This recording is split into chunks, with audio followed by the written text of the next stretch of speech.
கர்த்தருடைய பரிசுத்த நாமத்திற்கு மகிமை உண்டாவதாக. இந்த ஆடியோ மெசேஜ் மூலமாக உங்களை சந்திக்க, தேவனுடைய வார்த்தையை உங்களோடு கூட பகிர்ந்து கொள்ள தேவன் கொடுத்த இந்த ஸ்லாக்கியத்திற்காக அவருக்கு நன்றி செலுத்துகிறேன்.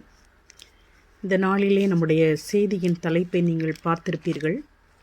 கிறிஸ்துவின் நிறைவான வளர்ச்சியின் அளவுக்கு தக்க பூரண புருஷர்.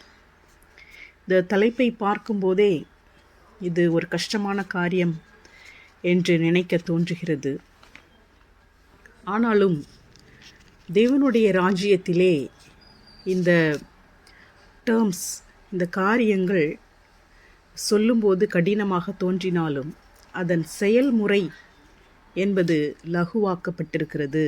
ஆண்டவராகிய இயேசு கிறிஸ்து இந்த உலகத்திலே வந்து சிலுவையிலே மரித்து உயிரோடு எழுந்த பிற்பாடு தேவனுடைய ராஜ்யத்தின் பலன்கள் மிக பிரம்மாண்டமாக இருக்கின்ற போதிலும் அதிலே நம்முடைய செயல்முறைகள் என்பது அது எளிதான செயல்முறைகளாக மாற்றப்பட்டிருக்கிறது.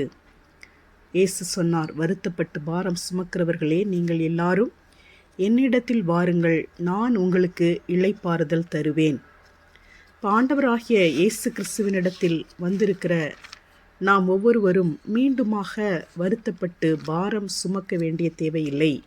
அவர் நமக்கு இளைப்பாறுதலை கொடுத்திருக்கிறார்.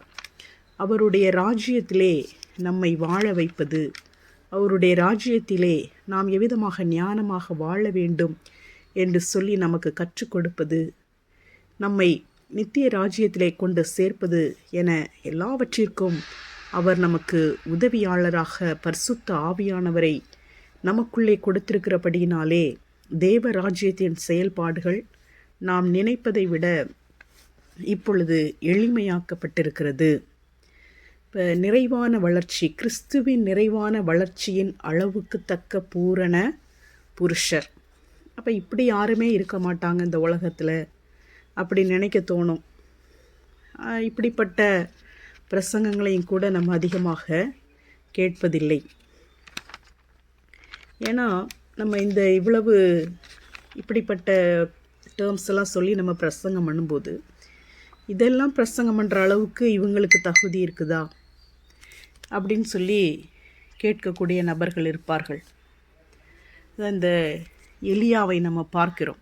1 ராஜாக்கள் 19ஆம் அதிகாரத்தில் எலியா என்ன செய்கிறார்?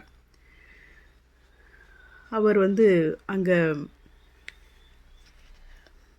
ஆகாப் அந்த அரசாட்சியிலே அவர் அந்த பாகாலின் தீர்க்கதரிசிகள், தோப்பு விக்கிரகத்தின் தீர்க்கதரிசிகள், அவர்களையெல்லாம் அவர் அங்கு கொன்று போடுகிறதை நாம் பார்க்கிறோம்.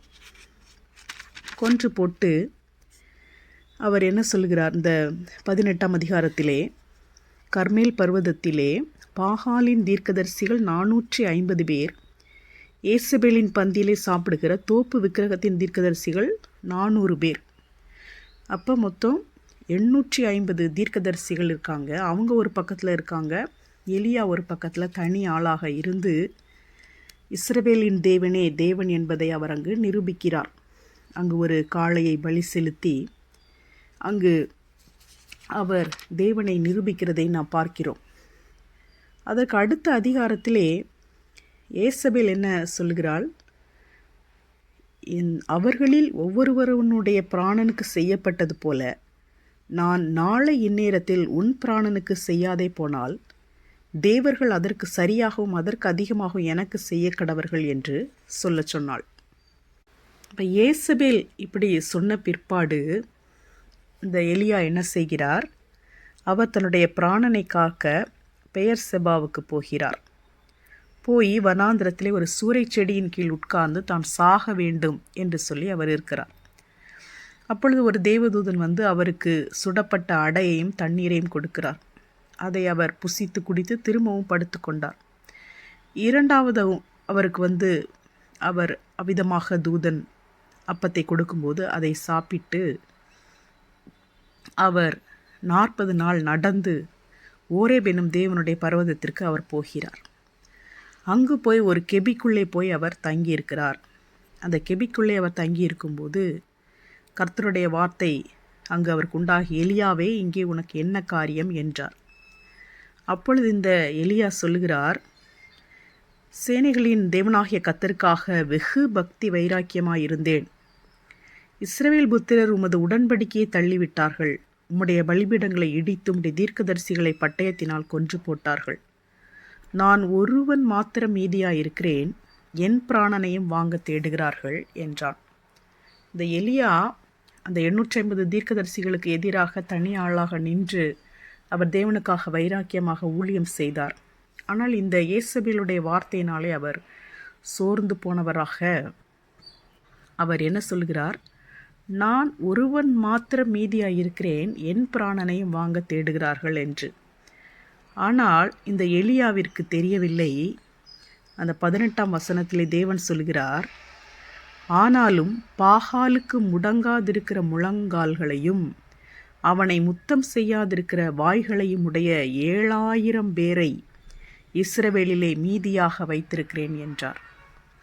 அப்போ இந்த எலியாவுக்கு தெரியவில்லை 7000 பேர் அங்கே இருக்காங்க அப்படின்னு சொல்லி. நான் ஒருவன் மாத்திரம்தான் இருக்கேன், நான் ஒருவன் மாத்திரம்தான் பக்தி வைராக்கியமாக இருக்கிறேன், வேறு யாருமே இல்லை, என்னையும் கொண்டு போட பார்க்குறாங்க அப்படின்னு அவர் சொல்கிறாரு.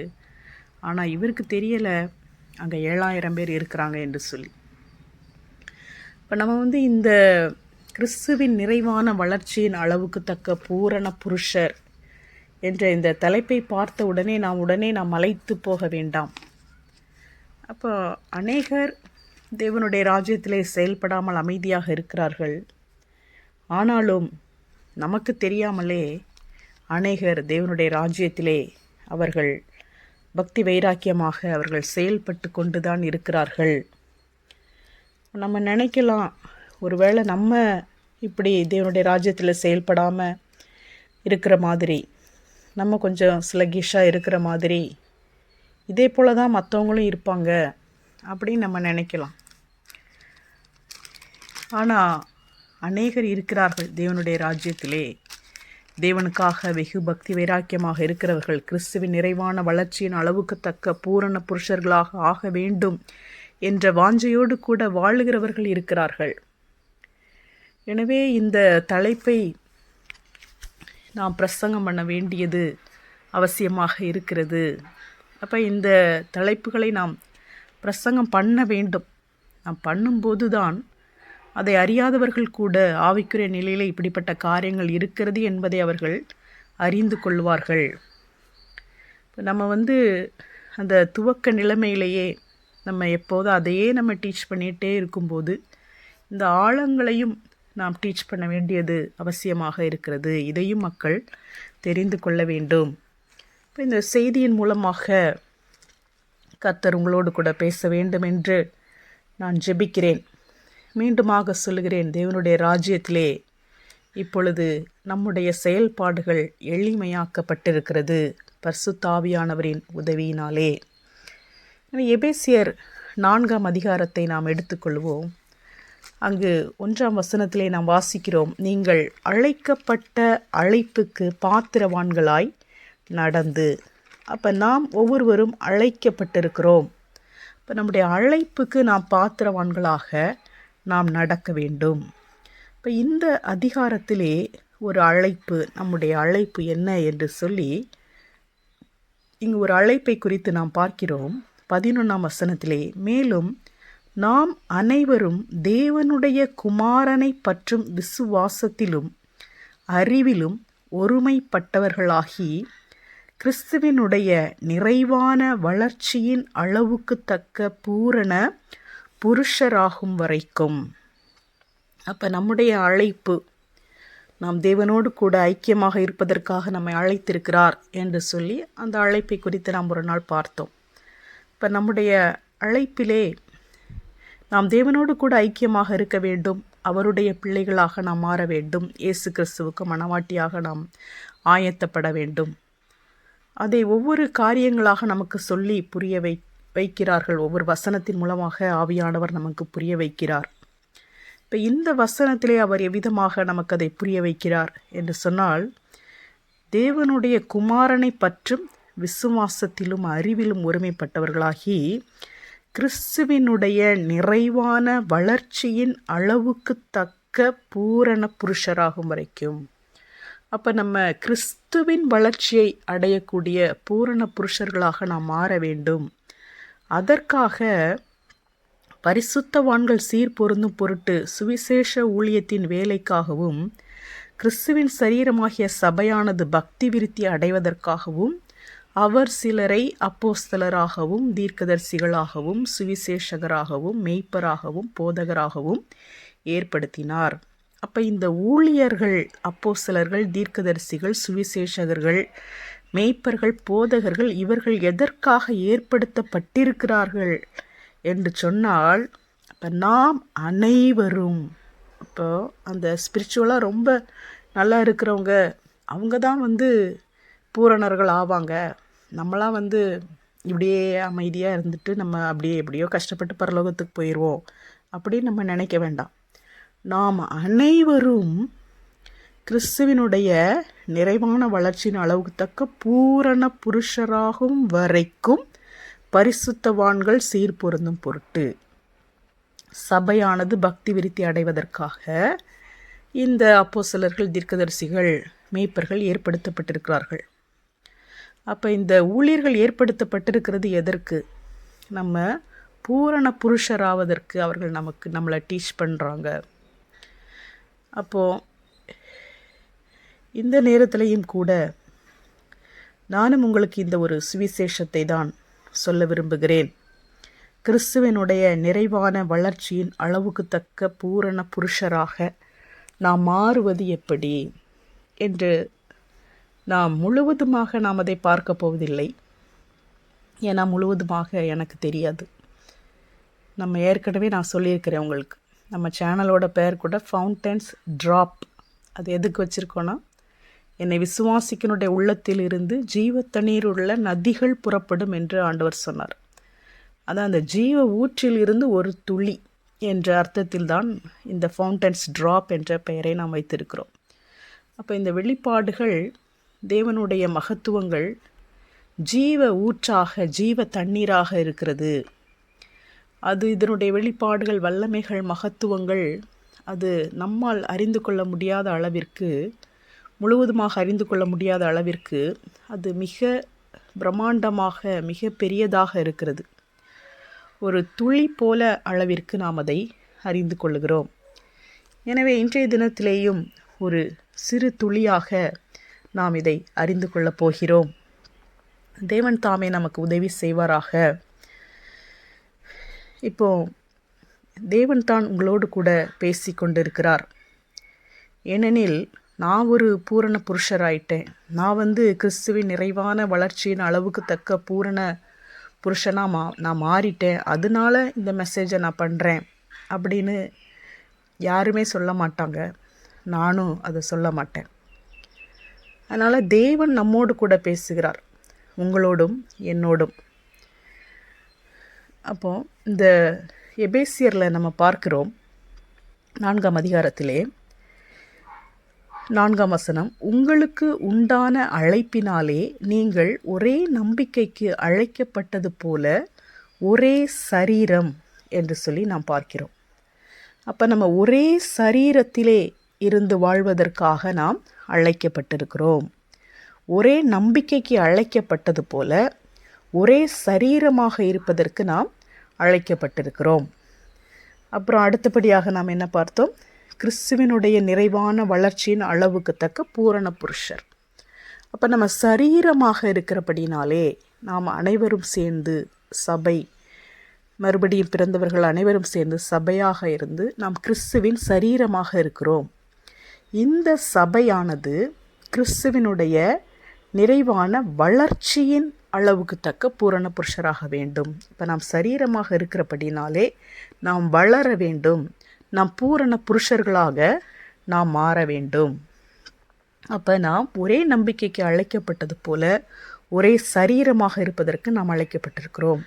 அப்போ நாம் சரீரமாக இருக்கிறபடினாலே நாம் வளர வேண்டியவர்களாக இருக்கிறோம். சரீரம் என்பது வளருகிறதாக இருக்கிறது. ஒரு குழந்தை பிறந்து அந்த குழந்தையின் சரீரம் பிறந்த போது எப்படி இருந்ததோ அப்படியே அது வளருகின்ற காலத்திலும், அது முதிர் வயதாகும் போதும் அது அப்படியே இருப்பதில்லை. அதனுடைய சரீரம் வளர்ந்து கொண்டே இருக்கிறது. அதை போல நாமும் தேவனுடைய சரீரமாக இருக்கிறபடினாலே கிறிஸ்து சபைக்கு தலையாக இருக்கிறார். நாம் சரீரமாக இருக்கிறோம். சபையாகிய நாம் கிறிஸ்துவின் சரீரமாக இருக்கிறோம். எனவே கிறிஸ்துவின் சரீரமாக இருக்கிற சபையாகிய நாம் கிறிஸ்துவின் வளர்ச்சிக்கு தக்க நாம் வளர்ச்சி அடைய வேண்டியவர்களாக, பூரண புருஷர்களாக வேண்டியவர்களாக நாம் இருக்கிறோம். அதற்காக பரிசுத்தவான்கள் சீர்பொருந்தும் பொருட்டு இந்த ஊழியங்கள் ஏற்படுத்தப்பட்டிருக்கிறது என்று நாம் பார்க்கிறோம். 14ஆம் வசனத்திலே, நாம் இனி குழந்தைகளாயிராமல் மனுஷருடைய சூதும் வஞ்சிக்கிறதற்கு ஏதுவான தந்திரமுள்ள போதகமாகிய பலவித காற்றினாலே அலைகளைப் போல அடிபட்டு அலைகிறவர்களாயிராமல் அன்புடன் சத்தியத்தை கைக்கொண்டு தலையாகிய கிறிஸ்துவுக்குள் எல்லாவற்றிலேயும் நாம் வளருகிறவர்களாயிருக்கும்படியாக அப்படி செய்தார். இப்போ நம்ம இனி குழந்தைகளாயிராமல் நம்ம இந்த தேவனுடைய ராஜ்யத்தில் நம்ம மறுபடியுமாக நம்ம பிறந்திருக்கிறோம். ஜலத்தினால் பிறந்தோம், ஆவியினால் பிறந்தோம். பிறந்து அப்படியே குழந்தைகளாக இராமல், எப்பொழுதும் குழந்தைகளாகவே இருந்து விடாமல், மனுஷருடைய அந்த வஞ்சிக்கிற போதனைகள், தந்திரமுள்ள போதனைகளாகிய பலவித காற்றினாலே அலைகளைப் போல அடிபட்டு அலைகிறவர்களாக இராமல், ஒரு குழந்தை தான் யார் என்ன சொன்னாலும் அப்படியே நம்பிடும். இப்போ நீங்கள் சிறு பிள்ளைகளைப் போல ஆக வேண்டும் என்று கர்த்தர் சொல்லியிருக்கிறார். ஆனால் அதே நேரத்தில் அந்த குழந்தைகளைப் போல எது உண்மை எது பொய் என்று தெரியாமல் பொய்யை நம்புகிற குழந்தைகளாக நாம் இருந்து விடக்கூடாது. அப்படிப்பட்ட குழந்தைத்தனம் என்பது அது பலவித காற்றினாலே அலைகளைப் போல அடிபட்டு அலைகிறவர்கள். அப்படி இல்லாமல் நாம் வளர்ந்து அன்புடன் சத்தியத்தை கைக்கொண்டு தலையாகிய கிறிஸ்துவுக்குள் எல்லாவற்றிலேயும் நாம் வளருகிறவர்களாக இருக்கும்படியாக அப்படி செய்தார். இப்போ எல்லாவற்றிலேயும் நாம் வளர வேண்டும். அவராலே சரீரம் முழுதும் அதற்கு உதவியாய் இருக்கிற சகல கணுக்களினாலும் இசைவாய் கூட்டி இணைக்கப்பட்டு ஒவ்வொரு அவயவமும் தன் தன் அளவுக்கு தக்கதாய் கிரியை செய்கிறபடியே அது அன்பினாலே தனக்கு பக்தி விருத்தி உண்டாக்குகிறதற்கு ஏதுவாக சரீர வளர்ச்சியை உண்டாக்குகிறது. இப்போ சரீரம் முழுவதும் என்ன செய்கிறது? சரீர வளர்ச்சியை உண்டாக்குகிறது. அப்போ சரீரம் வளர வேண்டும் என்று சொன்னால், அப்போ கை மட்டும் வளர்ந்தா போதுமா? கால் மட்டும் வளர்ந்தா போதுமா? சரீரம் முழுவதும் என்ன செய்ய வேண்டும்? வளர வேண்டும். சரீரம் முழுவதும் கணுக்களினால் இசைவாய் கூட்டி இணைக்கப்பட்டு ஒவ்வொரு அவயவமும் தன் தன் அளவுக்கு தக்கதாய் கிரியை செய்கிறபடியே அது அன்பினாலே தனக்கு பக்தி விருத்தி உண்டாக்குகிறதற்கு ஏதுவாக சரீர வளர்ச்சியை உண்டாக்குகிறது. அப்போ ஒவ்வொருவரும் வளர வளர வளர சரீரம் முழுவதுமாக வளருகிறது. இப்போ நாம் வளருவதோடு மட்டுமல்லாமல் நம்மோடு கூட இருக்கிறவர்களும் வளர வேண்டும். சபையில் இருக்கிற அனைவரும் வளர வேண்டும். வளரும்போது தான் கிறிஸ்துவின் சரீரமாகிய சபை வளருகிறது, சரீர வளர்ச்சியை உண்டாக்குகிறது. அப்போ நாம் கிறிஸ்துவுக்குள் எல்லாவற்றிலேயும் நாம் வளருகிறவர்களாக இருக்க வேண்டும் என்று நாம் பார்க்கிறோம். அதே போல் சரீர வளர்ச்சியை உண்டாக்குகிறது என்று நாம் பார்க்கிறோம். அப்போ சபையாகிய நாம் கிறிஸ்துவின் சரீரமாக நாம் இருக்கிறோம். நாம் கிறிஸ்துவுக்குள் எல்லாவற்றிலேயும் வளர வேண்டும் என்று நாம் பார்த்தோம். அதே போல் கொலோசியர் 2ஆம் அதிகாரம் 18ஆம் வசனத்திலேயும் கணுக்களாலும் கட்டுகளாலும் உதவி பெற்று இணைக்கப்பட்டு தேவ வளர்ச்சியாய் வளர்ந்தேறுகிற சரீரம் முழுவதையும் ஆதரிக்கிற தலையை பற்றி கொள்ளாமல் என்று வாசிக்கிறோம். இங்கு தேவ வளர்ச்சியாய் வளர்ந்தேறுகிற சரீரம் முழுவதையும் ஆதரிக்கிற தலை. அந்த சரீரம் என்பது தேவ வளர்ச்சியாய் வளர்ந்தேறுகிறது. இந்த சரீரத்தை ஆதரிக்கிற தலை. அப்போ சபையாகிய சரீரம் வளர வேண்டும் என்று சொல்லி கொலோசியர்லையும் நாம் வாசிக்கிறோம். இதே போல் பேதுருவும் கூட சொல்லுகிறார். 3:2 பேதுரு 3:2 நீங்கள் வளரும்படி புதிதாய் பிறந்த குழந்தைகளைப் போல திருவசனமாகிய களங்கமில்லாத ஞானப்பாலின் மேல் வாஞ்சையாயிருங்கள் என்று. அப்போ நீங்கள் வளர வேண்டும் என்று சொல்லி பேதுரு சொல்லுகிறார். புதிதாய் பிறந்த குழந்தைகள் எப்பொழுதும் அந்த பாலின் மேல் வாஞ்சையாய் இருப்பது போல நீங்களும் அந்த குழந்தைகளைப் போல திருவசனத்தின் மீது வாஞ்சையாய் இருங்கள் என்று சொல்லி பேதுரு சொல்லுகிறார். அதே போல் 3ஆம் அதிகாரம் 17-18 ஆதலால் பிரியமானவர்களே, இவைகளை முன்னமே நீங்கள் அறிந்திருக்கிறபடியால் அக்கிரமக்காரருடைய வஞ்சகத்திலே நீங்கள் இழுப்புண்டு உங்கள் உறுதியில் இருந்து விலகி விழுந்து போகாதபடிக்கு எச்சரிக்கையாய் இருந்து நம்முடைய கர்த்தரும் இரட்சகருமாகிய இயேசு கிறிஸ்துவின் கிருபையிலும் அவரை அறிகிற அறிவிலும் வளருங்கள் என்று சொல்கிறார். இப்போ கிருபையில் வளர வேண்டும், அவரை அறிகிற அறிவில் வளர வேண்டும். எதற்காக என்று சொன்னால், நீங்கள் வஞ்சகத்திலே இழுப்புண்டு விலகி விழுந்து போகாத படிக்கு. அப்போ நீங்கள் வளர்ந்தாதான் நீங்கள் அதெல்லாம் அறிந்து கொள்வீங்க. அப்போ நீங்கள் கிருபையிலும் தேவனை அறிகிற அறிவிலும் வளருங்கள் என்று பேதுரு இங்கு 2 முறை வளர வேண்டும் என்று சொல்லி பேதுருவும் எழுதுகிறார். நம்ம எபேசியர் கொலோசியர்ல பவுல் எழுதினதை நாம் வாசித்தோம். அதே போல் பேதுருவும் நாம் வளர வேண்டும் என்று சொல்லி எழுதுகிறார். அதே போல் யோவான் சுவிசேஷகனை குறித்து லூக்கா 1:80 நாம் வாசிக்கிறோம். அந்த பிள்ளை வளர்ந்து ஆவியிலே பலம் கொண்டு என்று இந்த வளர்ந்து என்ற வார்த்தை குறிப்பிடப்பட்டிருக்கிறது. அப்போ அந்த யோவான் ஸ்நானகன் பிறந்தார், அவர் ஊழியம் செய்தார், வனாந்திரத்தில் இருந்தார். அப்போ அவர் வளர்ந்திருப்பாருன்னு நமக்கு தெரியாதா? ஆனால் அந்த வார்த்தை அங்கு குறிப்பிடப்பட்டிருக்கிறது, அந்த பிள்ளை வளர்ந்து. அப்போ நாம் தேவனுடைய ராஜ்யத்திலே பிறந்திருக்கிறோம், நாம் வளர வேண்டியவர்களாக இருக்கிறோம். ஆண்டவராகிய இயேசு கிறிஸ்துவை குறித்து கூட லூக்கா 2:40 சொல்லப்பட்டிருக்கிறது, பிள்ளை வளர்ந்து ஆவியிலே பலன் கொண்டு ஞானத்தினால் நிறைந்து. அப்போ இயேசு கிறிஸ்து குழந்தையாக பிறந்து அவர் வளர்ந்தார் என்று சொல்லி அவர் வளர்ந்ததை குறித்து எழுதியிருக்கிறது. அதே போல் இந்த வளர்ந்து என்பது இந்த சரீரம் வளருவதை மாத்திரம் அது குறிக்காமல் அப்போஸ்தலர் 22:3 பவுலை குறித்து கமாலியேலின் பாதத்தருகே வளர்ந்து என்று சொல்லி பவுலை குறித்து குறிப்பிடப்பட்டிருக்கிறது. அப்போ இந்த வளர்ந்து என்பது அவர் கமாலியேலின் பாதத்தருகே அவர் கற்றுக்கொண்டார், அவர் படித்தார். அப்போ அவர் அறிவை பெருக்கி கொண்டார். அப்போ நாம் வளர வேண்டும் என்பது நாம் தேவனை அறிகிற அறிவில் வளர வேண்டும் என்பதையும் அது குறிக்கிறது. அப்போ சரீர வளர்ச்சி என்பது பக்தி விருத்தி அடைவதை, ஒவ்வொருவரும் பக்தி விருத்தி அடைவது என்று நம்ம பார்த்தோம். சபையானது பக்தி விருத்தி அடையும்படியாக இந்த ஊழியர்களை ஏற்படுத்தி இருக்கிறார் என்று நம்ம பார்த்தோம். அப்போ நம்ம கிருபையிலும் தேவனை அறிகிற அறிவிலும் நாம் வளருகிறவர்களாக இருக்க வேண்டும். பழைய ஏற்பாட்டில் என்ன போட்டிருக்கு? நீதிமான் பனையை போல் செழித்து லீபனோனில் உள்ள கேதுருவை போல் வளருவான். அப்போ நீதிமான் என்று சொல்லுகிறவன் அவன் வளருவான். இப்போ நம்ம நீதிமான்களாக இருக்கிறோம், விசுவாசத்தினாலே நாம் நீதிமான்களாக்கப்பட்டிருக்கிறோம். அப்போ நீதிமான் என்பவன் வளருகிறவனாக இருக்கிறான். அதே போல் சங்கீதம் 144 வாசிங்கன்னா, அப்பொழுது எங்கள் குமாரர் இளமையில் ஓங்கி வளருகிற விருட்ச கன்றுகள் போல. அப்போ குமாரர், எங்களுடைய குமாரர் அது ஒரு ஆசீர்வாதம். ஆசீர்வாதம் இருக்கும்போது ஓங்கி வளருகிற விருட்ச கன்றுகள் போல இருப்பார்கள் என்று நம்ம பார்க்கிறோம். அப்போ இந்த வளராத தன்மை என்பது சாபத்திற்கு ஈடாக இருக்கிறது.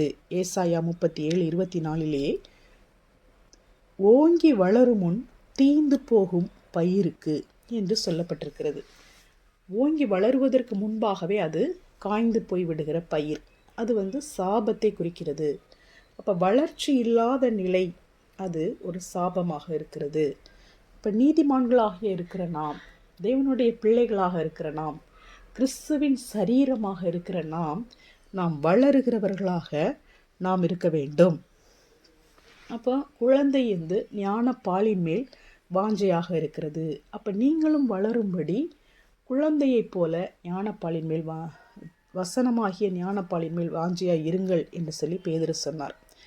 இப்போ நம்ம வளர்ந்து வரும்போது சகரியா 9:17 நாம் பார்க்கிறோம், புது திராட்சை ரசம் கன்னிகைகளையும் வளர்க்கும். அப்போ குழந்தைக்கு திராட்சை ரசத்தை கொடுக்க முடியாது. அப்போ அந்த கன்னிகைகளை வளர்ப்பதற்கு இங்கே என்ன சகரியாவில் என்ன சொல்லியிருக்கு? புது திராட்சை ரசம் கன்னிகைகளை வளர்க்கும். இப்போ இந்த கன்னிகை என்பது யாரை குறிக்கிறது? அது சபையாகிய நம்மைத்தான் கன்னிகை என்ற வார்த்தை குறிக்கிறது. இப்போ நாம் வளர்ந்து வளர்ந்து வரும்போது நாம் திராட்சை ரசம், புது திராட்சை ரசத்தை வாஞ்சிக்கிறவர்களாக நாம் இருக்க வேண்டும். புது திராட்சை ரசம் கன்னிகைகளை வளர்க்கும். எரேமியா 31:4 நாம் வாசிக்கிறோம், இஸ்ரவேல் என்னும் கன்னிகையே உன்னை மறுபடியும் கட்டுவிப்பேன் என்று நாம் பார்க்கிறோம். இப்போ கர்த்தர் நம்மை கன்னிகையாக அவர் பார்க்கிறார். சபையாகிய நாம் கன்னிகையாக இருக்கிறோம். இப்போ கன்னிகையாகிய இருக்கிற நாம் வளருவதற்கு புது திராட்சை ரசம் கன்னிகைகளை வளர்க்கும். அதே போல் ஏசாயா 44:3 தாகமுள்ளவன் மேல் தண்ணீரையும் வறண்ட நிலத்தின் மேல் ஆறுகளையும் ஊற்றுவேன், உன் சந்ததியின் மேல் என் ஆவியையும் உன் சந்தானத்தின் மேல் என் ஆசீர்வாதத்தையும் ஊற்றுவேன், அதனால் அவர்கள் புல்லின் நடுவே நீர்க்கால்களின் ஓரத்தில் உள்ள அலரி செடிகளைப் போல வளருவார்கள். இப்போ உன்னுடைய சந்ததி, உன்னுடைய சந்தானம் அவர்கள் வளருவார்கள் அலரி செடிகளைப் போல. அதை வில்லோ ட்ரீ என்று சொல்லுகிறார்கள். அது இந்த தண்ணி எங்கே இருக்கோ அந்த இடத்துல தான் அது இருக்கும். அதனுடைய குறிப்பிட்ட தன்மை, அதனுடைய விசேஷ தன்மை என்னவென்றால் ஃபாஸ்ட் ரேப்பிட் க்ரோத். அதாவது ரொம்ப ஃபாஸ்ட்டாக அது வளரக்கூடிய, வேகமாக அது வளரக்கூடியது. அதுவும் இல்லாமல் அந்த தண்ணி இருக்கிற இடத்துல தான் அது வளரும். இதுதான் அந்த அலரி செடிகள். அப்போ அதை போல வளர வேண்டும் என்று சொன்னால் எப்போது நீங்கள் அவிதமாக ஃபாஸ்ட் ரேப்பிட் க்ரோத் இருக்கும் என்று சொன்னால், இங்கு கர்த்தர் சொல்லுகிறார், தாகமுள்ளவன் மேல் தண்ணீரை ஊற்றுவேன், வறண்ட நிலத்தின் மேல் ஆறுகளை ஊற்றுவேன் என்று சொல்லி அடுத்து என்ன சொல்கிறார்? உன் சந்ததியின் மேல் என் ஆவியையும் உன் சந்தானத்தின் மேல் என் ஆசீர்வாதத்தையும் ஊற்றுவேன். அப்போ இங்கே பரிசுத்த ஆவியானவர் தான் தண்ணீராக, ஆறுகளாக அவர் குறிப்பிடப்படுகிறார். அப்போ தாகமுள்ளவன் மேல் தண்ணீரையும் ஆறுகளையும் ஊற்றுவது போல அளவு கடங்காத அபிஷேகத்தை பரிசுத்த ஆவியானவரை ஊற்றும்போது அவர்கள் இந்த ஆவியினால், பரிசுத்த ஆவியினால் அவர்கள் புல்லின் நடுவே நீர்க்கால்களின் ஓரத்தில் உள்ள அலரி செடிகளைப் போல வளருவார்கள். அப்போ புது திராட்சரசம் கன்னிகைகளை வளர்க்கும். அப்போ கர்த்தர் சந்ததியின் மேல் ஆவியை ஊற்றுவார். ஆவியை ஊற்றும்போது அதனால் அவர்கள் வளருவார்கள் என்று சொல்லி நாம் பார்க்கிறோம். அதே போல் எசேக்கியேல் 47:12 நதியோரமாய் அதன் இக்கரையிலும் அக்கரையிலும் புசிப்புக்கான சகலவித விருட்சங்களும் வளரும். நதியோரமாய் என்ன செய்யும்? சகலவித விருட்சங்களும் வளரும். அவைகளின் இலைகள் உதிர்வதுமில்லை, அவைகளின் கனிகள் கெடுவதுமில்லை. அவைகளுக்கு பாயும் தண்ணீர் பரிசுத்த ஸ்தலத்திலிருந்து பாய்கிறபடியால் மாதந்தோறும் புது கனிகளை கொடுத்து கொண்டே இருக்கும். அவைகளின் கனிகள் புசிப்புக்கும் அவைகளின் இலைகள் அவிழ்தத்துக்கும் ஆனவைகள். அப்போ இந்த தண்ணீர் எங்கேருந்து பாய்கிறது? பரிசுத்த ஸ்தலத்திலிருந்து பாய்கிறபடியால் மாதந்தோறும் என்ன செய்யுமா? புது கனிகளை கொடுத்து கொண்டே இருக்கும். அப்போ இந்த நதி எதை குறிக்கிறது? பரிசுத்த ஆவியானவரை. பரிசுத்த ஸ்தலத்திலிருந்து பாய்கிற தண்ணீர் பரிசுத்த ஆவியானவரை குறிக்கிறது.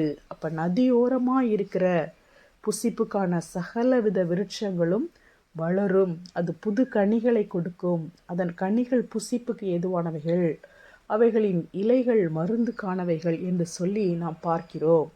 அப்போ நம்மை வளர வைப்பது பரிசுத்த ஆவியானவராக இருக்கிறார். நம்மளை மல்கியா 4:2 நாம் பார்க்கிறோம். ஆனாலும் என் நாமத்துக்கு பயந்திருக்கிற உங்கள் மேல் நீதியின் சூரியன் உதிக்கும், அதன் செட்டைகளின் கீழ் ஆரோக்கியம் இருக்கும். நீங்கள் வெளியே புறப்பட்டு போய் கொழுத்த கன்றுகளைப் போல வளருவீர்கள். இப்போ நீங்கள் நாமத்துக்கு பயந்திருக்கிற நீங்கள் அப்படியே அமைதியாக நீங்கள் இருக்க மாட்டீங்க. நீங்கள் என்ன செய்வீங்க? நீங்கள் கொழுத்த கன்றுகளைப் போல வளருவீர்கள் என்று சொல்லி நம்ம பார்க்கிறோம். அப்போ நாம் குழந்தையாக பிறந்து அப்படி குழந்தையாகவே இருந்து மரிப்பதற்காக நாம் அழைக்கப்படவில்லை. நாம் அழைக்கப்பட்ட அழைப்புக்கு பாத்திரவான்களாய் நடந்து, அப்போ நாம் எதற்காக அழைக்கப்பட்டிருக்கிறோம்? நாம் கிறிஸ்துவின் நிறைவான வளர்ச்சியின் அளவுக்கு தக்க பூரண புருஷர்களாகும்படியாக நமக்கு அழைப்பு இருக்கிறது. அப்போ புது திராட்சரசம் கன்னிகைகளை வளர்க்கும் என்று சொல்லி நாம் பார்த்தோம். அப்போ இந்த திராட்சரசம் என்பது இந்த வேதத்திலே என்ன அர்த்தங்களை கொடுக்கிறது? முதலாவதாக அது ஆசீர்வாதம், பரிபூரணத்தை குறிக்கிறது. திராட்சரசம் என்பது ஈசாக்கு யாக்கோபினிடத்திலே சொல்லுகிறார், ஆசீர்வாதத்தை கொடுக்கும்போது, தேவன் உனக்கு வானத்து பனியையும் பூமியின் கொழுமையையும் கொடுத்து மிகுந்த தானியத்தையும் திராட்சரசத்தையும் தந்தருளுவாராக என்று சொல்லி, அங்கு திராட்சரசம் என்பது ஆசீர்வாதத்தையும் பரிபூரணத்தையும் அங்கு குறிக்கிறது. இதே போல யாக்கோபு யூதாவை அவர் ஆசீர்வதிக்கிறார், தன்னுடைய புத்திரர்கள் அனைவரையும் ஆசீர்வதிக்கிறார். ஆனால் இந்த யூதாவிற்கு மாத்திரம் இந்த திராட்சையை அவர் உபயோகப்படுத்தி ஆசீர்வதிக்கிறார். யோசேப்பையும் அவர் கனிதரும் செடி என்று சொல்கிறார். ஆனால் காமனாக ஒரு செடி என்றுதான் அவர் சொல்லியிருக்கிறார். திராட்சை செடி என்றோ அல்லது குறிப்பிட்ட ஒரு செடி என்றோ சொல்லவில்லை. கனிதரும் செடி, அவனுடைய கொடிகள் சுவரின் மேல் படரும் என்று சொல்லி காமனாக செடி கொடி என்றுதான் சொல்லியிருக்கிறார். ஆனால் இந்த யூதாவிற்கு யாக்கோபு எவ்விதமாக ஆசீர்வதிக்கிறார் என்றால், அவன் தன் கழுதை குட்டியை திராட்சை செடியிலும் தன் கொள்கை கழுதையின் குட்டியை நற்குல திராட்சை செடியிலும் கட்டுவான். திராட்சை ரசத்திலே தன் வஸ்திரத்தையும் திராட்சை பழங்களின் இரத்தத்திலே தன் அங்கியையும் தோய்ப்பான். அவன் கண்கள் திராட்சை ரசத்தினால் சிவப்பாயும் அவன் பற்கள் பாலினால் வெண்மையாயும் இருக்கும். அப்போ யூதா என்று சொன்னாலே நமக்கு தெரியும் துதி. அப்போ துதிக்கிறவர்கள் இந்த திராட்சை ரசத்தின் அனுபவத்தை உடையவர்களாக இருக்கிறார்கள். அப்போ துதிக்கிறவர்கள், அவர்களுடைய கண்கள் திராட்சை ரசத்தினால் சிவப்பாயும் பற்கள் பாலினால் வெண்மையாயும் இருக்கும். அப்போ கண்கள் என்பது பார்வை. அப்போ நம்முடைய பார்வையானது ஆவிக்குரிய பார்வை, பரிசுத்த ஆவியானவருடைய பார்வையாக இருக்கும். நம்முடைய வார்த்தைகள் அந்த பால், பற்கள் பால் என்று சொல்லியிருக்கிறது, கண்ணிற்கு திராட்சை ரசத்தை சொல்லப்பட்டிருக்கிறது. அப்போ நம்முடைய வார்த்தைகள் வசனம் நிறைந்ததாக இருக்கும். அதைத்தான் நாம் அர்த்தப்படுத்துகிறோம். அப்போ துதிப்பது, திராட்சை ரசம் என்பது துதிப்பதை இங்கு குறிக்கிறது. அதே போல் இந்த பலியிலே, பான பலியிலே கர்த்தர் கால்படி திராட்சை ரசம் என்று சொல்லி, இந்த கால்படி திராட்சை ரசம் மட்டும்தான், அது பான பலியாக கர்த்தர் சொல்லியிருக்கிறார். யாத்திராகமம் 29:40 ஒரு மரக்காலிலே 10 பங்கானதும் இடித்து பிழிந்த கார்படி எண்ணெயிலே பிசைந்ததுமாகிய மெல்லிய மாவையும் பான பலியாக கால்படி திராட்சை ரசத்தையும் ஒரு ஆட்டுக்குட்டியுடனே படைப்பாயாக. இந்த பலியானது தினமும் காலையும் மாலையும் செலுத்தப்பட வேண்டிய சுகந்த வாசனையான தகன பலியாக இருக்கிறது. தினமும் காலையும் மாலையும் ஒரு வயது ஆடும் எண்ணெயிலே பிசைந்த மெல்லிய மாவும் பான பலியாக திராட்சை ரசமும் தினமும் படைக்கப்பட வேண்டும். அப்போ தினமும் திராட்சை ரசம் காலையிலேயும் மாலையிலேயும் பான பலியாக படைக்கப்பட வேண்டும் என்று சொல்லி இந்த பலிகளை குறித்து கர்த்தர் சொல்லும்போது இந்த திராட்சை ரசத்தை அங்கு சேர்க்கிறார். அப்போ திராட்சை ரசமானது பலியிலே இருக்கிறது. அப்போ நம்ம பலி செலுத்த வேண்டும். அப்போ இந்த பான பலியை நாம் செலுத்த வேண்டும் என்று சொன்னால், அப்போ இந்த பலிகளெல்லாம் இது திருஷ்டாந்தமாகத்தான் சொல்லப்பட்டிருக்கிறது. அப்போ இந்த திராட்சை ரசம் என்பது, அப்போ நம்ம ஸ்தோத்திர பலி இடுகிறவன் என்னை மகிமைப்படுத்துகிறான். அப்போ யூதா என்றால் துதி என்று நாம் பார்த்தோம். யூதாவிற்கு அந்த திராட்சை ரசத்தின் ஆசீர்வாதங்களை யாக்கோபு சொல்லியிருக்கிறார். அதே போல் இந்த பலியிலே திராட்சை ரசம் இருக்கிறது. அப்போ ஸ்தோத்திரம் செலுத்த, துதி செலுத்துதல், அது எனது பலியாக இருக்கிறது. அதான் ஸ்தோத்திர பலி இடுகிறவன் என்னை மகிமைப்படுத்துகிறான். அப்போ ஸ்தோத்திரம் செலுத்துதல், துதி செலுத்துதல், அது ஒரு பலியாக இருக்கிறது. அதே போல் இந்த பிலிப்பியர்களை கூட தேவனுக்கு மகிமையும் துதியும் உண்டாகும்படி, இப்போ தேவனுக்கு துதி உண்டாக வேண்டும். என்று சொல்லி அப்போ நாம் துதிக்க வேண்டும். இப்போ துதி செலுத்துவது ஒரு பலியாக இருக்கிறது. அதே போல் எபேசியர் 5ஆம் அதிகாரத்தில் 17ஆம் வசனத்திலிருந்து, நீங்கள் மதியற்றவர்களாக இராமல் கர்த்தருடைய சித்தம் இன்னதென்று உணர்ந்து கொள்ளுங்கள். அப்போ அவருடைய சித்தம் இன்னதென்று நீங்கள் தெரியாமல் இருந்தீங்கன்னா நீங்கள் மதியற்றவர்கள் என்று இங்கு எழுதப்பட்டிருக்கிறது. அப்படி நீங்கள் இல்லாமல் சித்தம் இன்னதென்று உணர்ந்து கொள்ளுங்கள். துன்மார்க்கத்திற்கு ஏதுவான மதுபான வெறி கொள்ளாமல் ஆவியினால் நிறைந்து.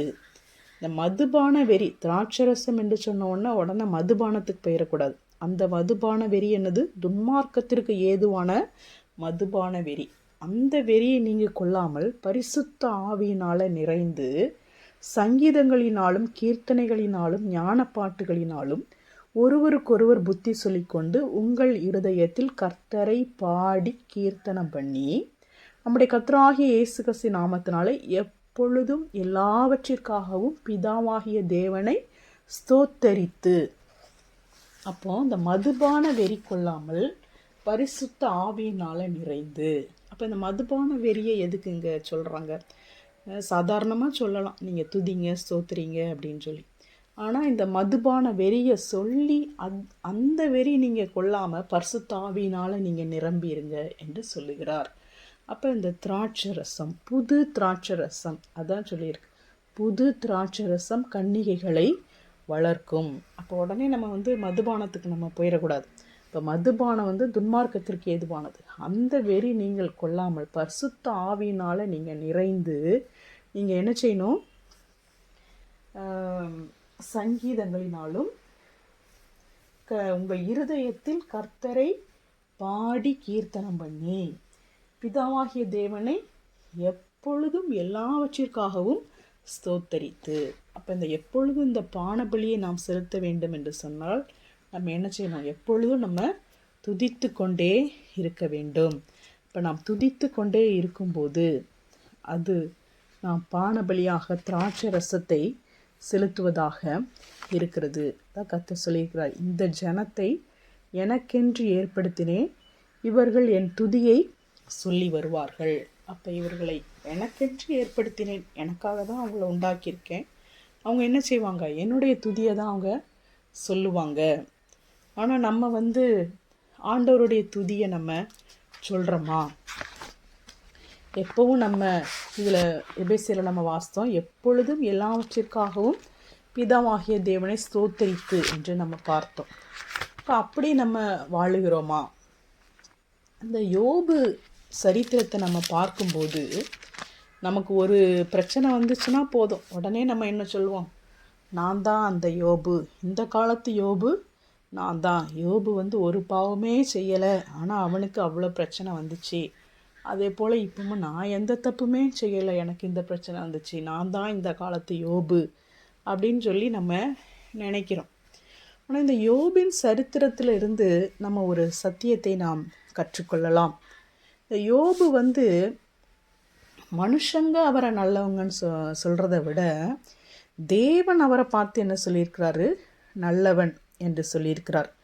1ஆம் வசனத்திலேயே அந்த மனுஷன் உத்தமனும் சன்மார்க்கனும் தேவனுக்கு பயந்து பொல்லாப்புக்கு விலகுகிறவன். அதே போல் கர்த்தர் சாத்தான்ட்டையே சொல்கிறார், உத்தமனும் சன்மார்க்கனும் தேவனுக்கு பயந்து பொல்லாப்புக்கு விலகுகிறவனும் ஆகிய அவனைப் போல பூமியில் ஒருவனும் இல்லை என்றார்.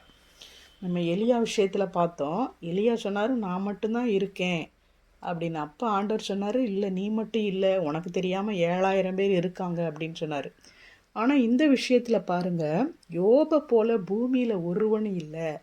அந்த அளவுக்கு பூமி எல்லாம் பார்க்கும்போது அதில் ஒரே ஒரு ஆள் ரொம்ப பெஸ்ட்டாக இருக்கிறாரு, அவர் யோபு. இப்போ ஒரு மனுஷங்க சொல்கிறாங்கன்னு சொன்னாங்கன்னா அவங்க நம்மளோட அந்தரங்க வாழ்க்கையெல்லாம் அவங்க பார்க்கறதில்ல, மேலோட்டமாக பார்த்து அவர்கள் சொல்லுகிறார்கள். ஆனால் ஆண்டவர் சொல்லும்போது அவர் எல்லாவற்றையும் அவர் அறிந்தவராக இருக்கிறார். நம்முடைய எண்ணங்கள், சிந்தனையின் தோற்றங்கள் எல்லாவற்றையும் அவர் அறிந்து அவர் உலகத்திலேயே த பெஸ்ட் என்று சொல்லி இந்த யோபை கர்த்தர் சொல்லுகிறார். இப்படிப்பட்ட மனுஷனுடைய வாழ்க்கையிலே என்ன நடக்கிறது? 5ஆம் வசனத்திலேயே யோபு என்ன செய்கிறார்? விருந்து செய்கிற அவரவருடைய நாள் முறை முடிகிற போது யோபு, ஒருவேளை என் குமாரர் பாவம் செய்து தேவனை தங்கள் இருதயத்திலே தூஷித்திருப்பார்கள் என்று சொல்லி அவர்களை அழைத்தனுப்பி பரிசுத்தப்படுத்தி. இவங்க அந்த 10 பிள்ளைங்களும் ஒவ்வொரு நாளும் ஒவ்வொரு வீட்டில் விருந்து செய்வாங்க. இந்த கதையெல்லாம் நமக்கு தெரியும். அப்போ இவங்க விருந்து செய்யும்போது இந்த யோபு என்ன நினைப்பாராம், ஒருவேளை என் குமாரர் தேவனை தங்கள் இருதயத்திலே தூஷித்திருப்பார்கள். இவரோட பயம் என்ன, இவங்க ஒருவேளை தேவனை தூஷித்திருப்பாங்க. ஏன்னா அவங்க விருந்து செய்யும்போது இந்த திராட்சை ரசம், மது இதெல்லாம் அவங்க அருந்தும்போது ஒருவேளை அவங்க இந்த மதுவை அருந்தி அவங்க ஒருவேளை அப்படி சொல்லியிருப்பாங்களோ.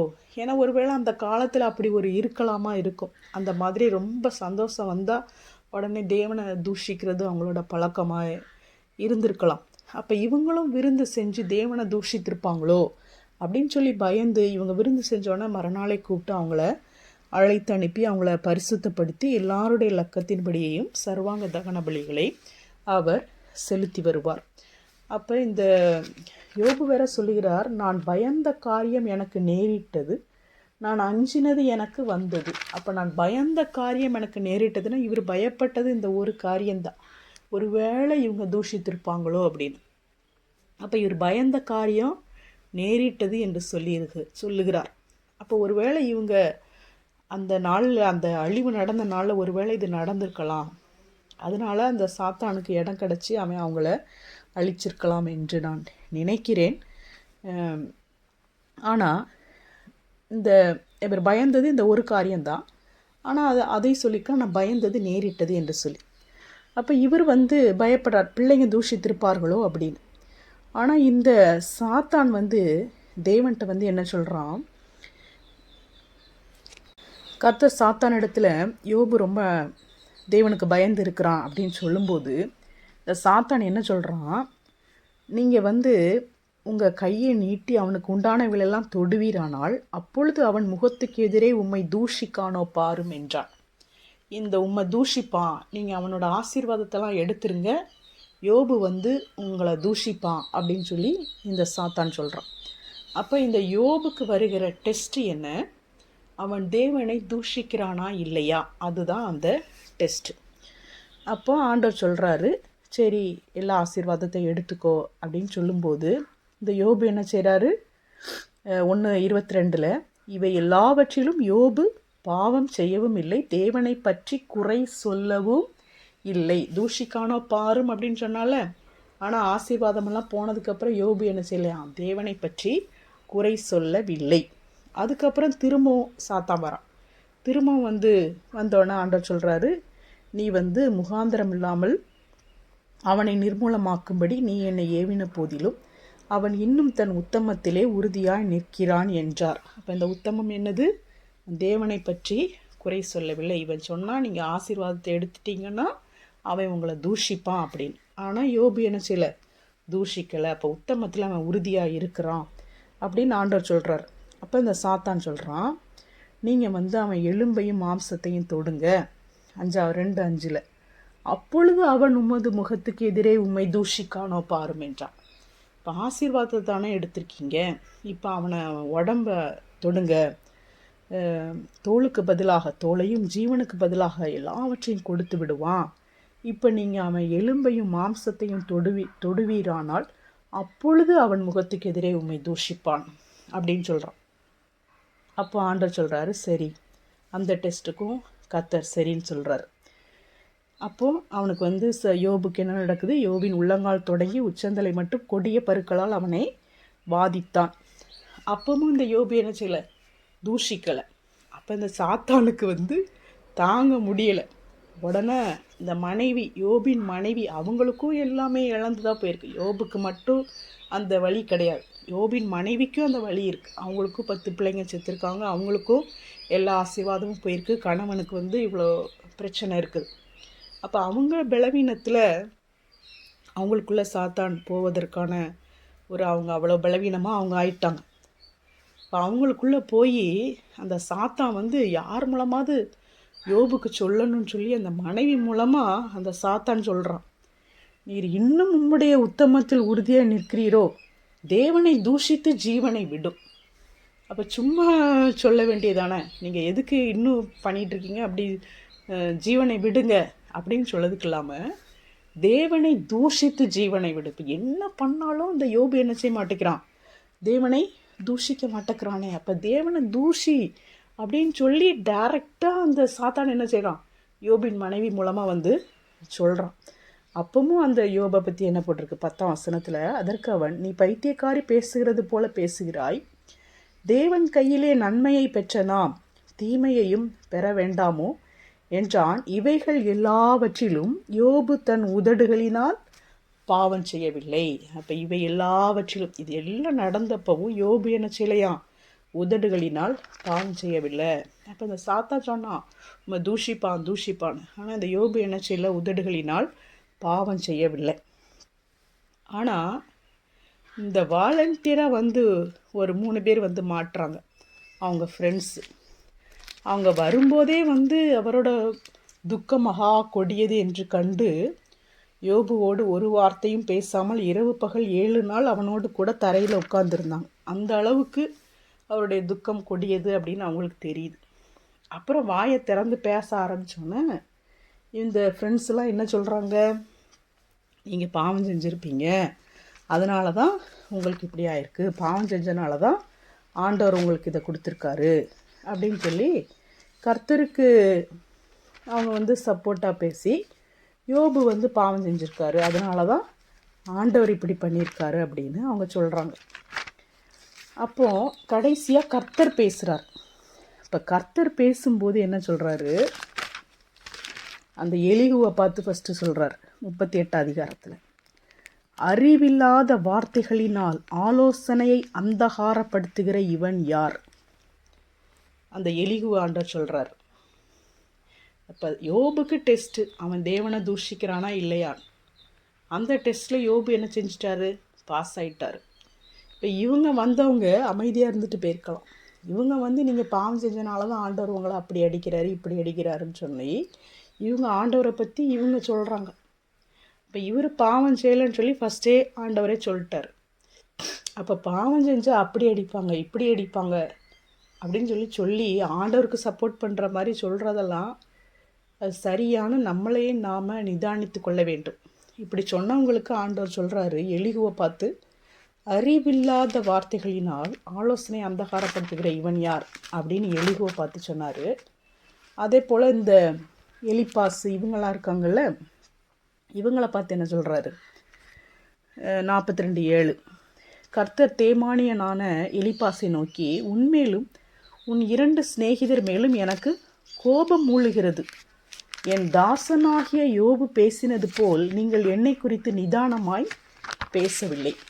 அப்போ இந்த எலிப்பாசு தான் பார்த்தீங்கன்னா, இந்த 4 அதிகாரத்தில் பார்த்தீங்கன்னா, ஏன் முன்னாடி ஒரு ஆவி வந்து நின்றுச்சு, அது ஒரு உரு மாதிரி இருந்துச்சு.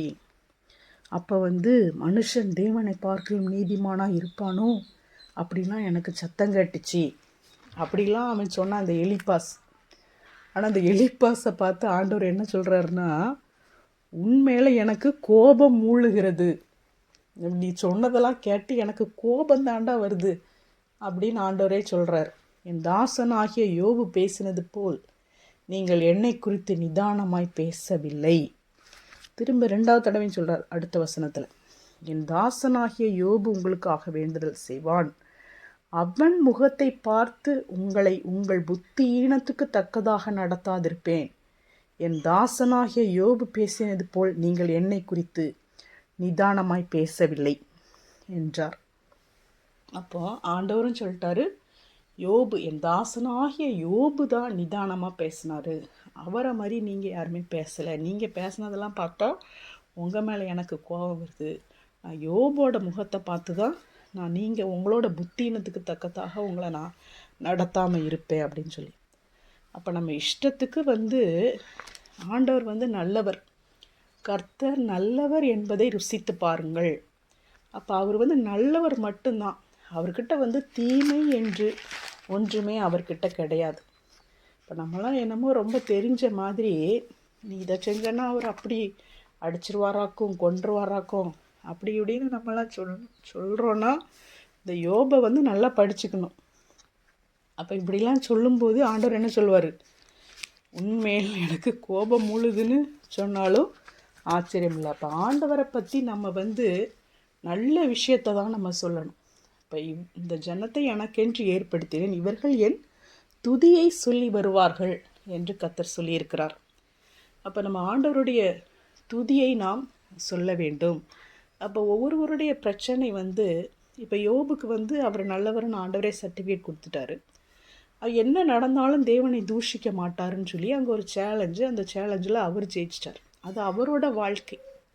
அப்போ நம்ம ஒருத்தங்களோட வாழ்க்கையை பார்த்து அவங்க ஒரு இதில் போகும்போது இவங்க இப்படி பண்ணியிருப்பாங்க, அப்படி பண்ணியிருப்பாங்க, அதனால் ஆண்டவர் இப்படி பண்ணியிருக்காரு, ஆண்டவர் அடிச்சிட்டாராக்கும், அப்படி ஆக்கும், இப்படி ஆக்கும்னு சொல்லி நம்ம சொல்கிறதுக்கு நமக்கு எந்த தேவையும் இல்லை. அது தேவையில்லாமல் வாலண்டியராக இந்த 3 பேரும் போய் அங்கே போய் பிரச்சனைகளை போய் மாட்டி அப்புறம் மன்னிப்பு கேட்டு அந்த யோபு ப்ரேயர் பண்ணி அப்புறமா அவங்க அதுலேருந்து விடுதலை போகிறாங்க. அந்த மாதிரி தேவையில்லாமல் போய் மாட்டுறது தான். அப்போ நமக்கு தேவையான வேலை என்னது? இந்த ஜனத்தை எனக்கென்று ஏற்படுத்தினேன், இவர்கள் என் துதியை சொல்லி வருவார்கள். அப்போ தேவனுடைய துதியை சொல்லுவது தான் நமக்கு ஏற்றதாக இருக்கிறது. எப்பொழுதும் எல்லாவற்றிற்காகவும் பிதாவாகிய தேவனை ஸ்தோத்தரித்து. அப்போ திராட்சை ரசம் என்பது நாம் துதி செலுத்துவதை குறிக்கிறது. அப்போ புது திராட்சை ரசம் கன்னிகைகளை வளர்க்கும். அப்போ நாம தான் யார்? கன்னிகை, இஸ்ரவேல் என்னும் கன்னிகையே. இப்போ நம்ம வளர்றதுக்கு திராட்சை ரசம் எப்படி உதவுகிறது? நம்ம துதிக்க வேண்டும். நம்ம துதிக்கும்போது திராட்சை ரசத்தை அருந்துகிற ஒரு தன்மையிலே நாம் வளருகிறவர்களாக நாம் இருக்கிறோம். அப்போ நாம் துதிக்க நாம் வளருகிறோம். இன்னொரு இதை நாம் பார்க்கலாம், திராட்சை ரசத்தின் அனுபவம். இந்த திராட்சை ரசம் என்ன செய்யும்? நீதிமொழிகள் 20:1 திராட்சை ரசம் பரியாசம் செய்யும். ஏசாயா 28:11-12 பரியாச உதடுகளினாலும் அந்நிய பாஷையினாலும் இந்த ஜனத்தோடே பேசுவார். இதுவே நீங்கள் இளைத்தவனை இளைப்பார பண்ணத்தக்க இளைப்பாறுதல், இதுவே ஆறுதல் என்று அவர்களோடே அவர் சொன்னாலும் கேட்க மாட்டோம் என்கிறார்கள். இப்போ திராட்சை ரசம் பரியாசம் செய்யும். இந்த பரியாசம் என்பது உடனே நீங்கள் இந்த சங்கீதம் 1 இருக்கிற பரியாசக்காரரோடு உட்கார வேண்டாம் அப்படின்னு இருக்கலாம், அதை நீங்கள் நினச்சிடாதீங்க. நம்ம விலைக்கு வருவோம், ஆவியானவர் நமக்கு விளங்க வைப்பார். மனிதனால் ஒன்றுமில்லை, என்னால் ஒன்றுமில்லை, பரிசுத்த ஆவியானவர் தாமே உங்களுக்கு விளங்க செய்வார். இப்போ பரியாச உதடுகளினாலும் அந்நிய பாஷையினாலும் இந்த ஜனத்தோடு பேசுவார். இதுவே நீங்கள் இளைத்தவனை இளைப்பார பண்ணத்தக்க இளைப்பாறுதல். அதான் ஆண்டவர் சொன்னார்ல, வருத்தப்பட்டு பாரம் சுமக்கிறவர்களே நீங்கள் எல்லாரும் என்னிடத்தில் வாருங்கள், நான் உங்களுக்கு இளைப்பாறுதல் தருவேன். அப்போ அந்த இளைப்பாறுதல் என்னது? அந்நிய பாஷையினால் பேசுறது. இதுதான் இளைத்தவனை இளைப்பார பண்ணத்தக்க இளைப்பாறுதல். இதுதான் ஆறுதல் அப்படின்னு அவங்களோட்ட சொன்னாலும் அவங்க கேட்க மாட்டேங்கிறாங்க. இப்போ பரிசுத்த ஆவியில் நிரம்பி அந்நிய பாஷையில் பேசுகிறது, அபிஷேகத்தில் நிரம்பி இருக்கிறது தான் நமக்கு இளைப்பாறுதல். அப்போ திராட்சை ரசம் பரியாசம் செய்யும். அப்போ அந்நிய பாஷை, பரிசுத்த ஆவியானவரின் அபிஷேகத்தை இந்த ஏசாயாவில் என்ன போட்டிருக்கு? பரியாச உதடுகள். அப்போ இந்த திராட்சை ரசம் என்பது அந்நிய பாஷையிலே பேசுவதை குறிக்கிறது. திராட்சை ரசத்தின் அனுபவம். இதே போல் அப்போஸ்தலர் 2ஆம் அதிகாரத்திலே பரிசுத்த ஆவியானவர் பொழிந்தருளப்பட்ட அந்த நாளிலே மற்றவர்களோ இவர்கள் மதுபானத்தினால் நிறைந்திருக்கிறார்கள் என்று பரியாசம் பண்ணினார்கள். அப்போ இவங்க அந்நிய பாஷையில் பேசும்போது முதலாக பரிசுத்த ஆவியை பெற்றுக்கொள்ளும்போது மற்றவங்களாம் இவங்களை பார்த்து பரியாசம் பண்ணுற அளவுக்கு அந்த அனுபவம் இருந்தது. அதுவும் இல்லாமல் மதுபானத்தினால் நிறைந்திருக்கிறார்கள் என்று நினைக்கிற அளவுக்கு அந்த அனுபவம் இருந்தது. அப்போ பேதுரு சொல்கிறார், நீங்கள் நினைக்கிறபடி இவர்கள் வெறி கொண்டவர்கள் அல்ல, பொழுது விடிந்து 3ஆம் மணி வேளையாக இருக்கிறதே என்று சொல்லி. அப்போ அந்த திராட்சை ரசத்தை அருந்துகிற அனுபவத்தை போல ஒரு அனுபவம் பரிசுத்தாவியை பெற்றுக்கொள்ளும் போது ஏற்படுகிறது. அப்போ அந்த பரிசுத்தாவியின் அனுபவம் திராட்சை ரசத்தை அந்த அனுபவத்திற்கு ஒப்பிட்டு சொல்லப்படுவதை நாம் பார்க்கிறோம். அதே போல் 1 ராஜாக்கள் 18:27 நம்ம எலியாவை பற்றி நம்ம பார்த்தோம்ல, இந்த எலியா அந்த அவர்களுக்கு தேவனை ப்ரூஃப் பண்ணி கொண்டு இருக்கும்போது அந்த நேரத்தில் என்ன பண்ணுகிறான், மத்தியான வேளையிலே எலியா அவர்களை பரியாசம் பண்ணி, இந்த எலியா என்ன செய்கிறாரு, இவர் ஆவினால் பலனடைஞ்சு இருக்கிறனால அந்த அவங்களெல்லாம் பார்க்கும்போது இவர் என்ன செய்கிறாராம், பரியாசம் பண்ணுறாராம். பரியாசம் பண்ணி, உரத்த சத்தமாய் கூப்பிடுங்கள், அவன் தேவனாமே, அவன் தியானத்தில் இருப்பான், அல்லது அலுவலாக இருப்பான், அல்லது பிரயாணம் போயிருப்பான், அல்லது தூங்கினாலும் தூங்குவான், அவனை எழுப்ப வேண்டியதாக இருக்கும் என்றான். நம்ம ஏற்கனவே பார்த்தோம், இவர் எலியா தனியாக ஒரு ஆள், அவங்க 850 பேர் இருக்கிறாங்க. அவங்க முன்னாடி இவர் என்ன பண்ணுறாரு, அவர்களை பரியாசம் பண்ணி. அப்போ இது தன்னால் வருமா? அடுத்த நாள் அந்த ஏசபேல் சொல்லும்போது ஆள் ஓடிய சூறை செடிக்கு அடியில் போய் படுத்து போதும் ஆண்டவரே அப்படின்னு சொல்லி படுத்தாச்சு. ஆனால் அந்த நேரத்தில் அந்த ஆவியினால் பலன் அடைஞ்சவராக இருக்கும்போது அவர் என்ன பண்ணுறாரு, எதிரிகளை பார்த்து அவர் பரியாசம் பண்ணுகிறார். அதே போல் இந்த தாவீது கூட 1 சாமுவேல் 17 அந்த கோலியாத்து அந்த இதில் அவர் என்ன செய்கிறாரு, தாவீது தன் அண்டையிலே நிற்கிறவர்களை பார்த்து, இந்த பெலிஸ்தனை கொன்று இஸ்ரவேலுக்கு நேரிட்ட நிந்தையை நீக்குகிறவனுக்கு என்ன செய்யப்படும், ஜீவனுள்ள தேவனுடைய சேனைகளை நிந்திக்கிறதற்கு விருத்த சேதனம் இல்லாத இந்த பெலிஸ்தன் எம்மாத்திரம் என்றான். இவன் எம்மாத்திரம், விருத்த சேதனம் இல்லாத பெலிஸ்தன் எம்மாத்திரம் அப்படின்னு சொல்லி அவர் கேட்குறார். இப்போ எப்படி பார்க்குறாரு, ஒரு லீஸ்டாக பார்க்குறாரு. இவெல்லாம் ஒரு ஆளா அப்படி. அவன் ஒரு பெரிய ஜைஜாண்டிக் ஃபிகராக நிற்கிறான். ஆனால் இவர் ஆவியினால் நிரம்பினவர் அந்த எதிரியை பார்க்கும்போது, இவன் ஏமாத்திரம், இவெல்லாம் ஒரு ஆளா அப்படின்னு சொல்லி கேட்குறாரு. அந்த பெலிஸ்தனுக்கும் புரியுது, இவன் நம்மளை மதிக்கவே இல்லை அப்படின்னு சொல்லி. 17:43 பெலிஸ்தன் தாவீதை பார்த்து, நீ தடிகளோடு என்னிடத்தில் வர நான் நாயா என்று சொல்லி அவன் தன் தேவர்களை கொண்டு தாவீதை சபித்தான். அவனுக்கு தாங்க முடியல, என்னடா நம்மளை நாய் மாதிரி ட்ரீட் பண்ணுறானே, ஏன் நீ தடி நாயை விரட்ட போன மாதிரி போகிறான். அவன் நான் ஒரு பெரிய ராட்சதனாக்கும், நான் அவ்வளோ பெரியவனாக்கும், என்னை விட்டு அங்கே யார் இருக்கா, நான் ஒரு ஆள் தனியாக நிற்கிறேன், நீங்கள் இசைவில் எல்லாரும் சேர்ந்து என் ஒரு ஆளை நீங்கள் கொன்றுங்க அப்படின்ட்டு அவன் நிற்கிறான். ஆனால் இந்த தாவீது வரதை பார்த்தா நாயை விரட்ட வரவன் மாதிரி வரான். அப்போ அவன் கேட்குறான், நீ தடிகளோடு என்னிடத்தில் வர நான் நாயா என்று சொல்லி வந்த கோபத்தில் அவன் என்ன செய்கிறானா, தேவர்களை கொண்டு தாவீதை சபிக்கிறான். அப்போ இது நம்முடைய மாம்ச பலத்தினால இது வராது.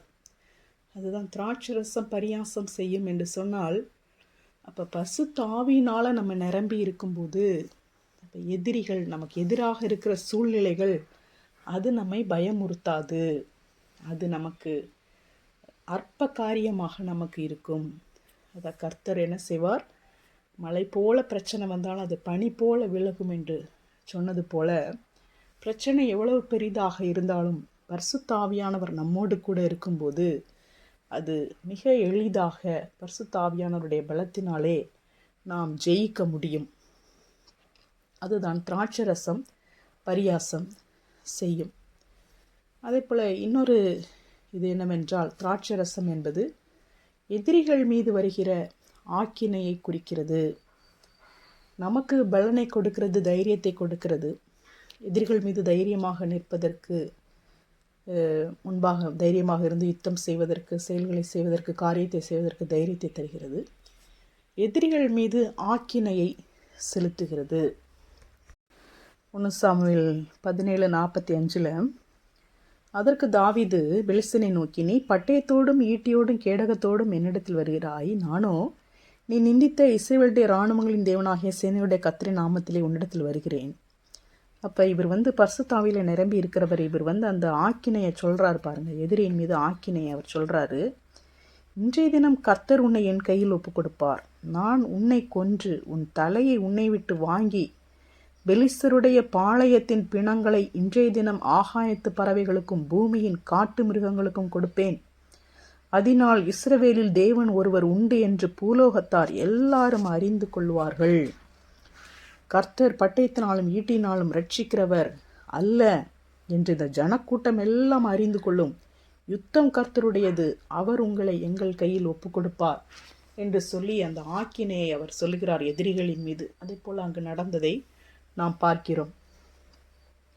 அதே போல் சங்கீதம் 2 நம்ம பார்க்கிறோம், பரலோகத்தில் வீற்றிருக்கிறவர் நகைப்பார், ஆண்டவர் அவர்களை இகழுவார். அப்போ அந்த திராட்சரசம் பரியாசம் செய்யும் என்று நம்ம பார்த்தோம். அதே போல் அவர் நகைக்கிறார், அவர்களை இகழுகிறார். அது எது? அந்த திராட்சரசத்தின் அனுபவம். அந்த திராட்சரசத்தின் அனுபவம் வரும்போது அவர் நகைத்து இகழ்ந்து, அப்பொழுது அவர் தமது கோபத்திலே அவர்களோடு பேசி தமது உக்கிரத்திலே அவர்களை கலங்க பண்ணுவார். அப்போ இந்த திராட்சரசம், இந்த அனுபவம் வரும்போது அவருடைய பிள்ளைகளுக்கு அது தைரியமாக இருக்கிறது. எதிரிகளின் மீது ஆக்கினை செலுத்தப்படுகிறது. தானியேல் 5ஆம் அதிகாரத்திலே பெல்ஷாத்சார் என்னும் ராஜாவை குறித்து நாம் பார்க்கிறோம். அந்த ராஜா தன் பிரபுக்களில் 1000 பேருக்கு ஒரு பெரிய விருந்து செய்து அந்த 1000 பேருக்கு முன்பாக திராட்சரசம் குடித்தான். அவன் எதில் திராட்சரசம் குடிக்கிறான்? திராட்சரசத்தை ருசித்து கொண்டிருக்கையில் அவன் தன் தகப்பனாகிய நேபுகாத்நேச்சார் எருசலேம் தேவாலயத்திலிருந்து கொண்டு வந்த பொன் வெள்ளி பாத்திரங்களில் ராஜாவாகிய தானும் தன் பிரபுக்களும் தன் மனைவிகளும் தன் வைப்பாட்டிகளும் குடிக்கிறதற்காக அவைகளை கொண்டு வரும்படி கட்டளையிட்டான். அப்போ தேவனுடைய வீடாகிய ஆலயத்திலிருந்து எடுக்கப்பட்ட பொற்பாத்திரங்களை கொண்டு வந்தார்கள். அவைகளில் ராஜாவும் அவனுடைய மனைவிகளும் அந்த எல்லாரும் குடித்தார்கள். அவர்கள் திராட்சரசம் குடித்து அவர்களுடைய தேவர்களை அவர்கள் புகழ்ந்தார்கள். தேவனுடைய ஆலயத்திலிருந்து கொண்டு வரப்பட்ட பாத்திரங்களில் அவங்க திராட்சரசத்தை குடித்த போது அவர்களுக்கு ஆக்கினை நேர்ந்ததை நாம் பார்க்கிறோம். அந்நேரத்திலே மனுஷ கைவிரல்கள் தோன்றி விளக்குக்கு எதிராக ராஜ அரமனையின் சாந்து பூசப்பட்ட சுவரிலே எழுதிற்று. அப்போ அதில் எழுதப்படுகிறது. அப்போ அவர் உடனே இந்த ராஜாவுக்கு என்ன ஆகுது? ராஜாவின் முகம் வேறுபட்டது, அவனுடைய இடுப்பின் கட்டுகள் தளர்ந்தது, அவனுடைய முழங்கால்கள் ஒன்றோடொன்று மோதிக்கொண்டது, 2 முட்டும் ஒன்றுக்கொன்று இடிக்குது. அந்த அளவுக்கு நடுங்கிட்டான் ராஜா. பெரிய ஆள் மாதிரி இவன் என்ன செஞ்சான்? திராட்சரசத்தை தேவனுடைய ஆலய பாத்திரங்களில் ஊற்றி குடித்தான் பாருங்க. உடனே அவனுக்கு என்ன ஆக்கினை. அதான் இந்த தானியேல் சொல்லுகிறார்.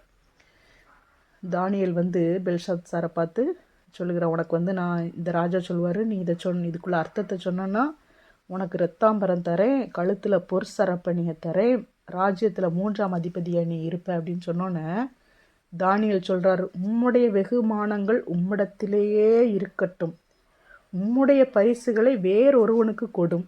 ஏன்னா இவருக்கு அதை வாசித்து இந்த அர்த்தம் இவருக்கு தெரிஞ்சிருச்சு.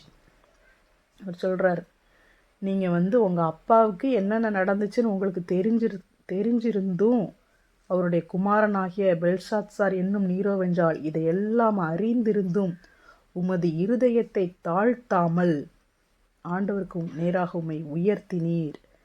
நீங்கள் திராட்சரசம் குடிச்சிங்க. அப்போ என்னது? இந்த கையுறுப்பு தேவனால் அனுப்பப்பட்டு மெனே தெக்கேல் உப்பார்சின் என்று எழுதப்பட்டது. இதற்கு என்ன அர்த்தம்? ராஜ்யம் இதோட முடிஞ்சிச்சு, ஆக்கினை தீர்ப்பு வந்தது.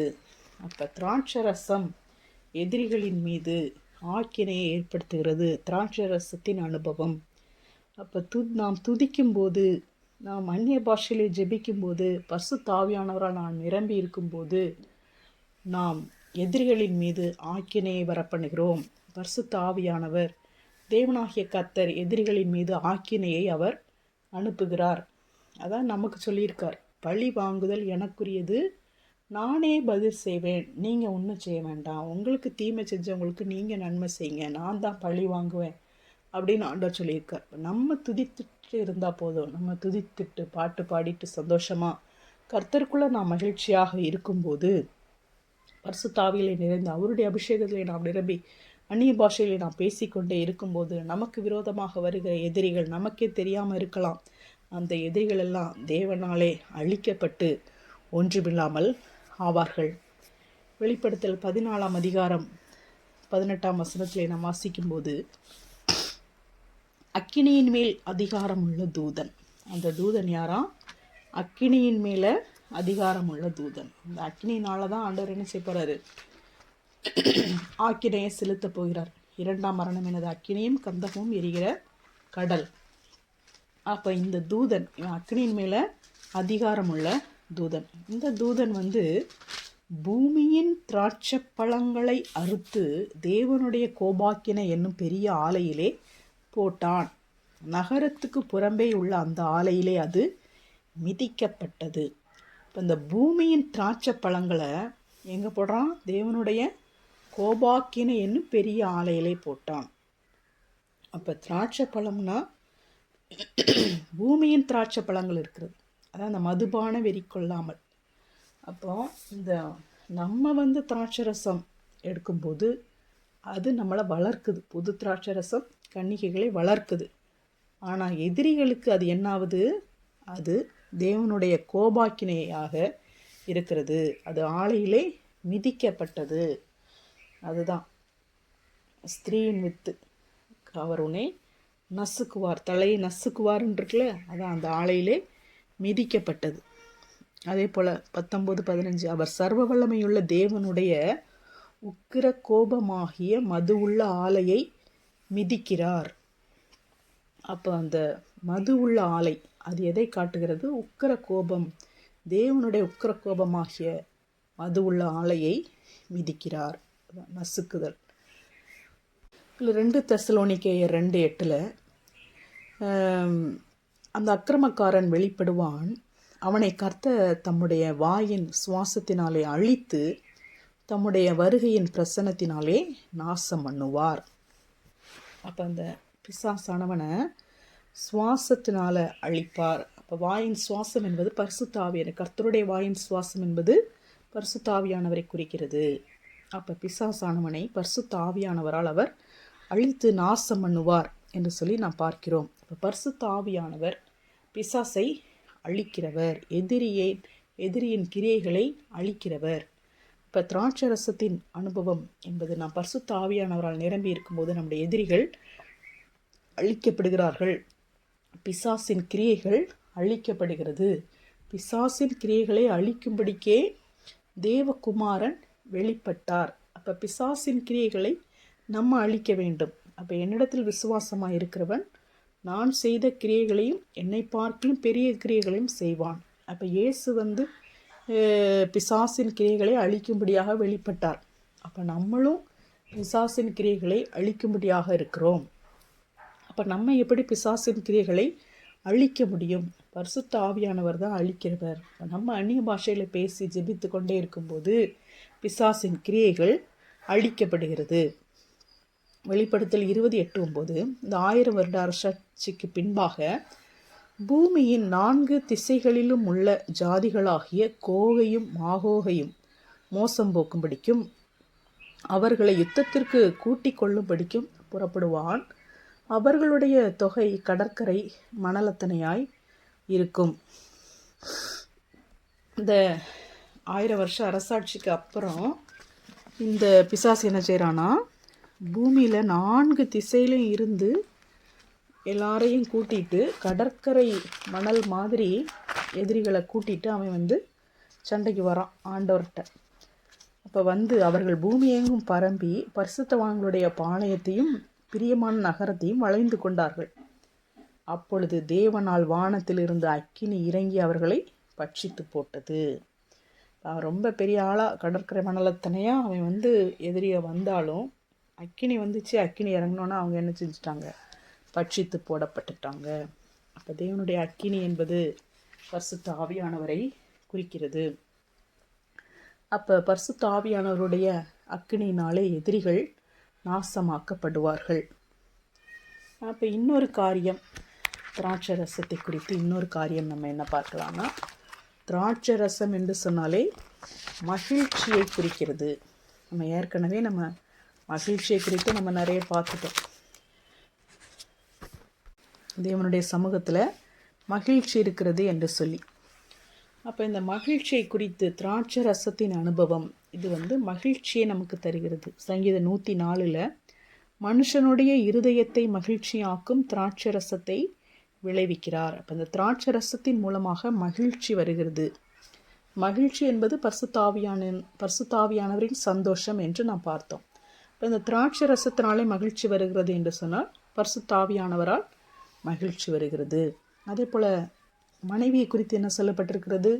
உன் மனைவி உன் வீட்டோரங்களில் கனிதரும் திராட்சை கொடியை போல் இருப்பாள். வேறு ஏதாவது ஒரு கொடி சொல்லியிருக்கலாம்ல. ஏன் திராட்சை கொடியை சொல்லியிருக்காங்க? ஏன்னா மனைவி என்பவள் மகிழ்ச்சியை தரக்கூடியவள். எனவே அங்கு திராட்சை கொடியை சொல்லப்பட்டிருக்கிறது. அதே போல் மனைவியை கண்டடைகிறவன் நன்மையானதை கண்டடைகிறான், கர்த்தரால் தயையையும் பெற்றுக்கொள்ளுகிறான். அப்போ நன்மை, மனைவி என்று சொன்னாலே நன்மை. அதே போல் பரிசுத்த ஆவியானவரை குறித்து நம்ம என்ன பார்க்கிறோம்? நன்மை என்று பார்க்கிறோம். பொல்லாதவர்களாகிய நீங்கள் உங்கள் பிள்ளைகளுக்கு நல்ல ஈவுகளை கொடுக்க அறிந்திருக்கும் போது பரலோகத்திற்கு உங்கள் பிதா நன்மையானவைகளை கொடுப்பது அதிக நிச்சயம் அல்லவா? இன்னொரு வசனத்தில் வாசிக்கும்போது பரிசுத்த ஆவியை கொடுப்பது அதிக நிச்சயம் அல்லவா? அப்போ நன்மையை கொடுப்பது அதிக நிச்சயம் அல்லவா? பரிசுத்த ஆவியை கொடுப்பது அதிக நிச்சயம் அல்லவா? அப்போ பரிசுத்த ஆவியானவர் நன்மையானது என்று சொல்லப்பட்டிருக்கிறார்.